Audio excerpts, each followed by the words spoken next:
So the Buddha say, mind that even if a prostitute who has no spiritual intention at all, or never had any connection with any spiritual teaching prior to meeting with Ananda at that time, still she can become a nun and attain arhatship.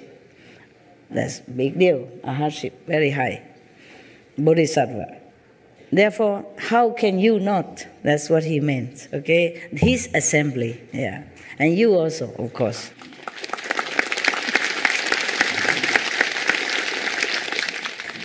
The Buddha continued. My God. Has nothing to do with the precept, and I keep talking, huh? And you don't stop me even. Huh? You're supposed to stop me when I blah on. Enjoy my attachment to my bedroom. enjoy my weakness, yeah? I confess to you and you enjoy.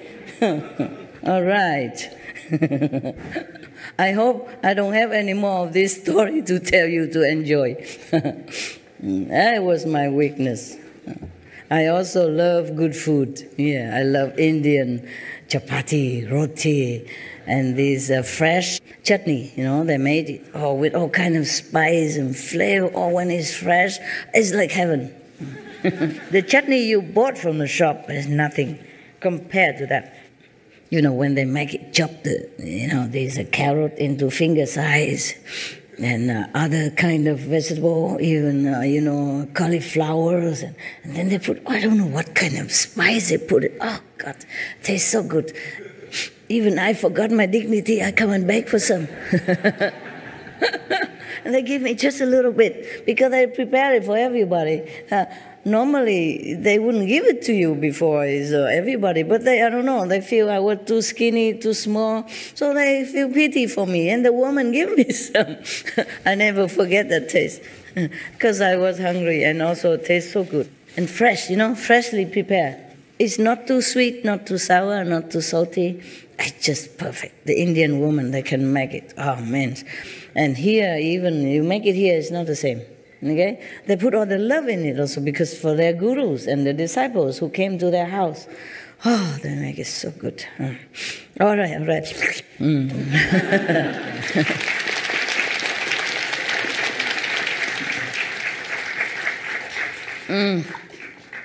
I don't look like a nun or monk anymore, but I really ate only once today.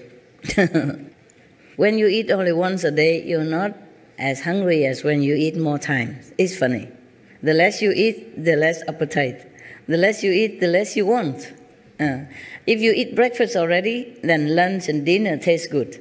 But if you eat nothing in the morning, nothing else, then the meal you taste, no matter when, it don't taste as good. Therefore, you don't even eat a lot. You don't feel such a tasty like as if you had your breakfast first, and then many hours have lunch. If you have no breakfast, you just eat, but you don't feel. It feels okay, but not no big deal. Now, the Buddha continue, and those in the final age who wish to sit in a bodhimanda, meaning sit in the meditation, the enlightening meditation method. Sit in that way, not just sit, but really have a purpose, a method, a goal, and a truly deep understanding of why you're sitting. Otherwise, you just sit, no use. There's one more advice for you. If you want to sit longer without moving much, you have to sit full lotus. I cannot do it here because it's not very favorable here. If you sit in a full lotus position, you can sit longer. Although it might be uncomfortable at first, but after a while you get used to it. See it or not?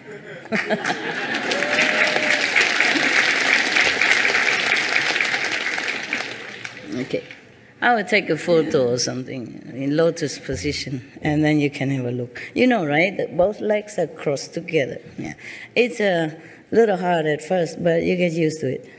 Not because of sitting in lotus position you will become Buddha, not like that, but you're more stable. And even if you meditate this way, You will not fall. Your legs are locked, yeah? So you don't fall too easily, yeah? And you can't sleep too easily. Even if you sleep in the lotus position, you wake up earlier, quicker. All right, stop.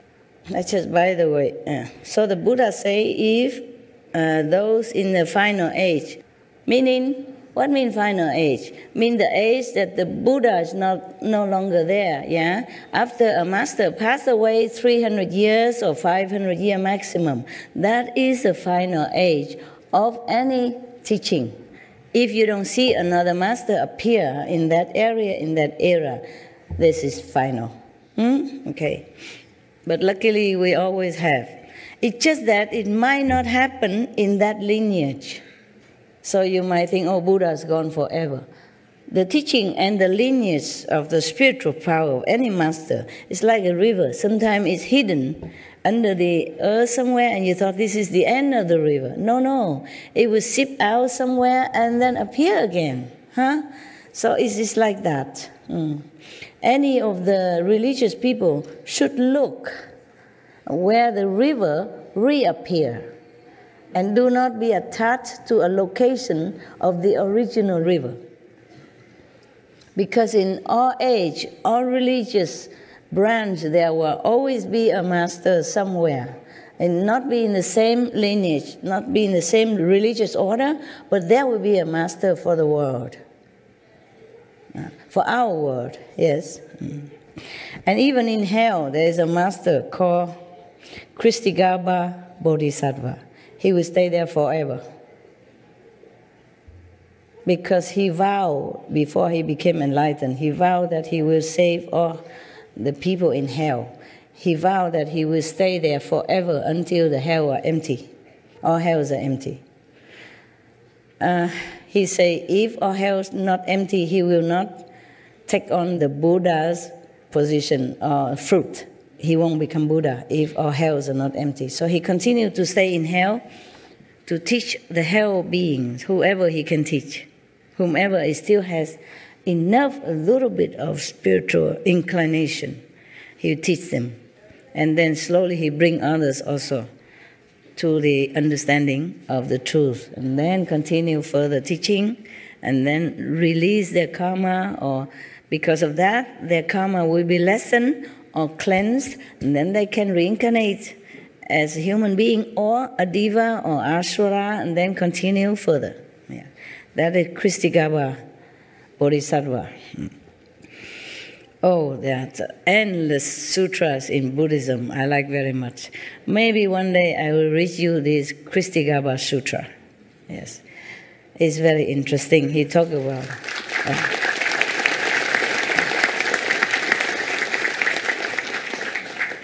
When I first became a nun in Taiwan, and one of the temple, because we met where I took the precept, so they invited me to their temple.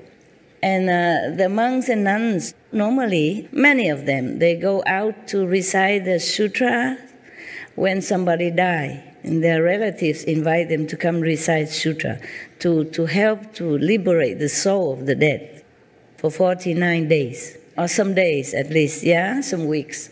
And these monks and nuns also do that job, and they also asked me to come along. I also came. Of course, at that time, I cannot recite this sutra in Taiwanese, where I recite Amitabha Buddha for them. It's fine. And they recite theirs. I just recite quietly, and the 5 names, yeah, at that time. And later I saw they cook with chickens and ducks and porks and stuff like that. So after their session, I called the monks and nuns in the temple. I called them and said, this is no. You have to tell the people who don't understand that in the Kristigaba Sutra, they call it Ti Chang Wang Pusa, means the earth store bodhisattva, the one who vowed to save all hell beings before he became Buddha. That means forever, endless in this world. There will be always someone in hell. If nobody can save them all, then it's like that. I said, this is no. If you go to recite sutra to somebody who died, You have to tell them, no meat, yeah? Only vegetable. Otherwise, the soul of the dead will be having bad karma.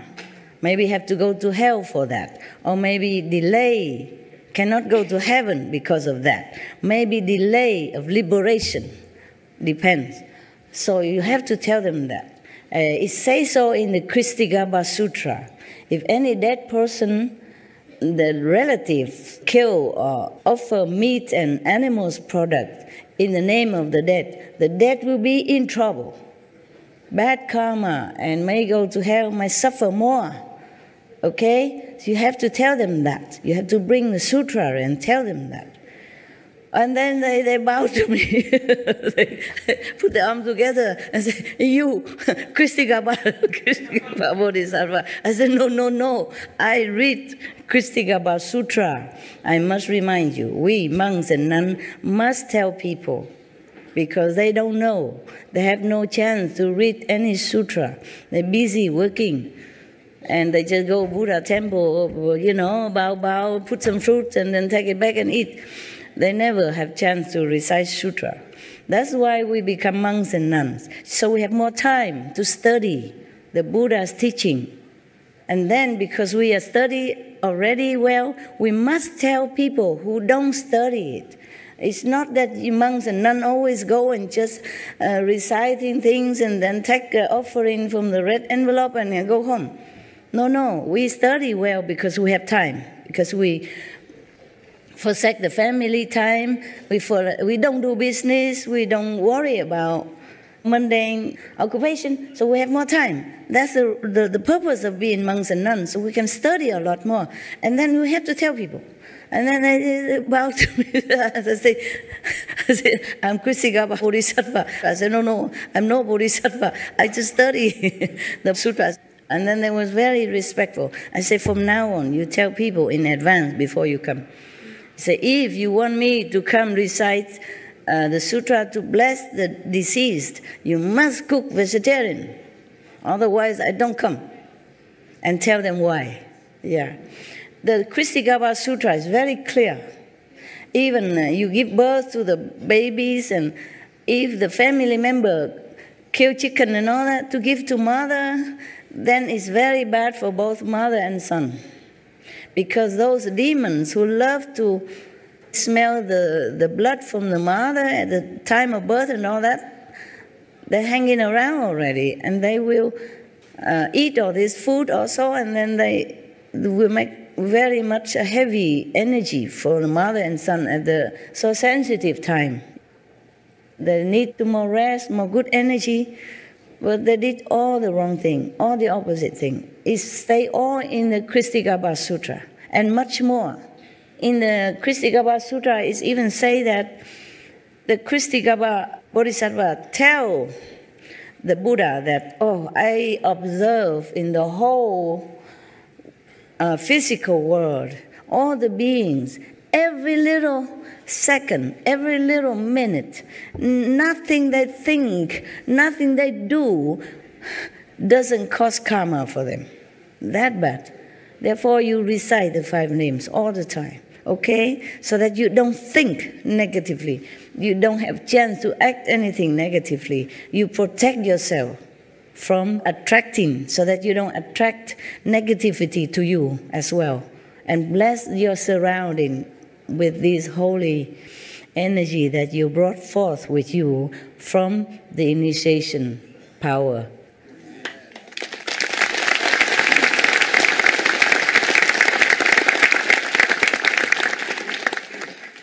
So the Buddha say, those in the final age who wish to sit in a bodhimanda, enlightenment meditation, enlightening meditation, must first hold the pure precepts of a bhikshu, of a monk, okay? To do so, they must find as their teacher a foremost shramana who is pure in the precepts. You mean some of the monk-like, yeah? If they do not encounter a member of the Sangha who is truly pure, at least somebody like a lay person, but take precepts, okay? Because Buddha has different precepts for different kind of disciples. 250 precepts, okay? But of course, some of them are light precepts, so you can can modify a little bit. Like for example, in the Buddha's time, the nuns and monks take shower only every 2 weeks. That the Buddha said you can modify it. He told Ananda like that, okay? Many others are more strict, yeah. Some I cannot tell you because you are not a monks and nuns, okay? I just tell, that is a simple, I can tell, but many more I cannot. Or like if you eat in the assembly, you take from public kitchen food or offering, you don't cover the vegetable with rice, or you don't cover the rice with food. Meaning you just do proportionately what you need. Because sometimes if you like more vegetable, okay, then you try to cover the rice so that people don't see how much vegetable you take. Or you don't try to cover the vegetable on top of the rice so the people don't know how much rice you take, because you love that kind of rice. Rice is not always white rice. India, they have delicious rice. That's why. You understand? Yeah. This kind of precept, the Buddha says some light precept you can modify, like that kind, okay? Further, I cannot tell you. I'm not allowed to. You're not allowed to hear the bhikshu, monks, nun precept if you are not monks and nun. Because if you know it, you have to keep. Also very difficult. Many precepts are difficult for lay people, okay? Because the monks and nuns, they're not supposed to have any man-woman relationship, for example, like that, yeah? So there are many precepts for that, and you can't keep it. It's difficult. It's very detailed and sensitive also. I can't tell you. You should not know unless you want to become monks and nuns officially, and you take the precepts and hold it, okay? Yeah. Keep it. But right now, you keep these 5 precepts that the Buddha explained. That's good enough, okay? And the 5 names and the gift, if I have given you, okay? That's secure you to go to heaven, all right?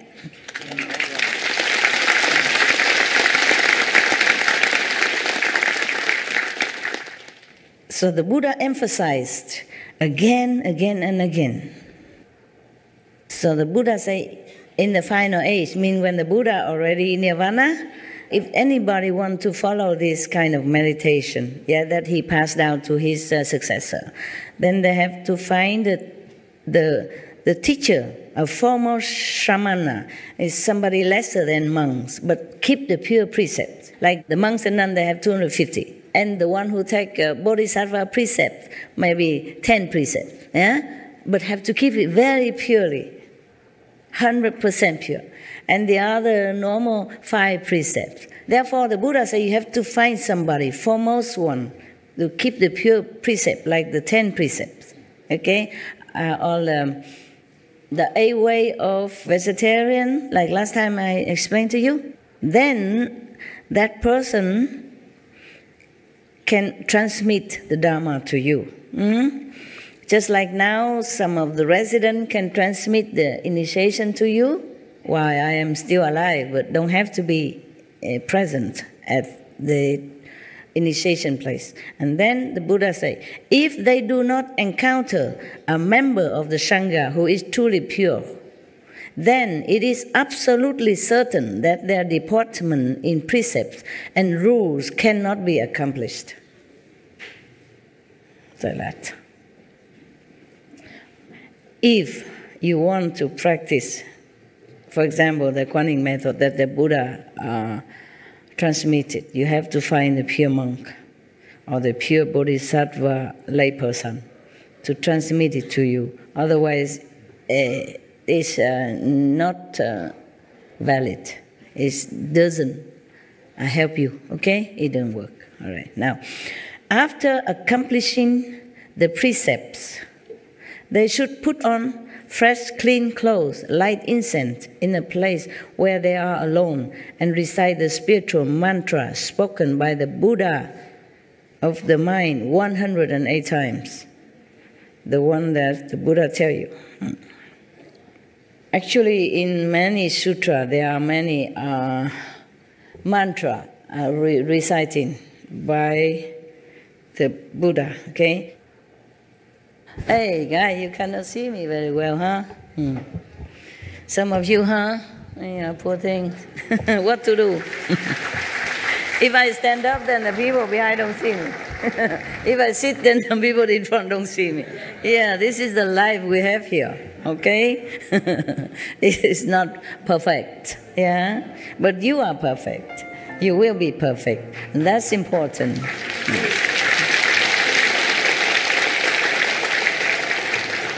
The world can be perfect or not perfect, but we should be perfect. That's important, okay? Right.